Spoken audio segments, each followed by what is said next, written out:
നമ്മുടെ വീടിനടുത്തുള്ള അയൽവാസിയിട്ട് ഒന്ന് കുശലം പറഞ്ഞപ്പോഴാണ് ഏട്ടാ ഒരാളെൻ്റെ കണ്ണിൽപ്പെട്ടത്. നമ്മുടെ ശംഖുപുഷ്പം കുറേ നാളായിട്ട് ഞാൻ തേടി നടന്ന ഒന്നാണ് ഏട്ടാ. ഇവരെ വീട്ടിൽ ഫുള്ളായിട്ട് തന്നെ നിൽപ്പുണ്ട്, നിറച്ച് ശംഖുപുഷ്പത്തിൻ്റെ പൂ നിൽപ്പുണ്ട് ഏട്ടാ. അപ്പോൾ ഞാൻ കുറച്ച് പറിച്ചോട്ടെ എന്ന് ചോദിച്ചപ്പോൾ അവർ പറഞ്ഞു മൊത്തത്തോടെ പറിച്ചോ, കുഴപ്പമില്ല എന്ന് പറഞ്ഞു. ഞാൻ കൂടുതൽ പറിച്ചിട്ടില്ല, ഒരു 5ഓളം ശംഖുപുഷ്പത്തിൻ്റെ പൂ പറിച്ചിട്ടുണ്ട് ഏട്ടാ. അതും കൊണ്ട് നേരെ വീട്ടിലോട്ട് വന്ന്. അപ്പോൾ ഇതിൻ്റെയൊക്കെ ഗുണങ്ങൾ നിങ്ങൾക്ക് എല്ലാവർക്കും അറിയാമായിരിക്കും, എന്നാലും ഞാൻ ഒന്ന് പറഞ്ഞുതരാൻ കേട്ടാ. നമ്മൾ വീട്ടിൽ രാത്രി ഉറക്കമില്ലാത്തവർക്ക് ഈ ഒരു ടീ ഉണ്ടാക്കി കൊടുത്തു നോക്കണം കേട്ടാ. നല്ല ഉറക്കം കിട്ടും. അത് മാത്രമല്ല, നമുക്ക് എന്തെങ്കിലും സ്കിൻ പ്രോബ്ലങ്ങളൊക്കെ ഉണ്ടെങ്കിൽ അതും ഇത് മാറാൻ ഹെൽപ്പ് ചെയ്യും കേട്ടാ.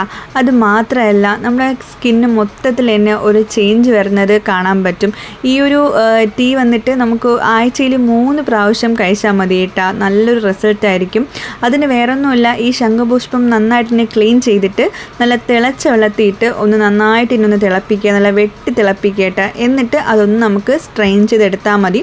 നമ്മുടെ ശംഖുപുഷ്പ ടീ ഇതാ റെഡിയായി കഴിഞ്ഞു. ഇതിന് ബ്ലൂ ടീ എന്നും പേരുണ്ട് കേട്ടാ.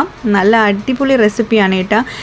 ഓർമ്മശക്തിയും കണ്ണിന് കാഴ്ച കുറവും നമ്മുടെ ഓർക്കക്കുറവും എല്ലാം മാറ്റുന്ന ഒരു ഒറ്റമൂലി എന്ന് വേണമെങ്കിൽ പറയാം ഈ ഒരു ബ്ലൂ ടീ. അപ്പോൾ നിങ്ങളെല്ലാവരും ട്രൈ ചെയ്ത് നോക്കിയിട്ട് എനിക്ക് ഫീഡ്ബാക്ക് അറിയിക്കണേ. ഇങ്ങനത്തെ ഈസി റെസിപ്പീസിന് മറിയം കിച്ചൺ സബ്സ്ക്രൈബ് ചെയ്യണേ.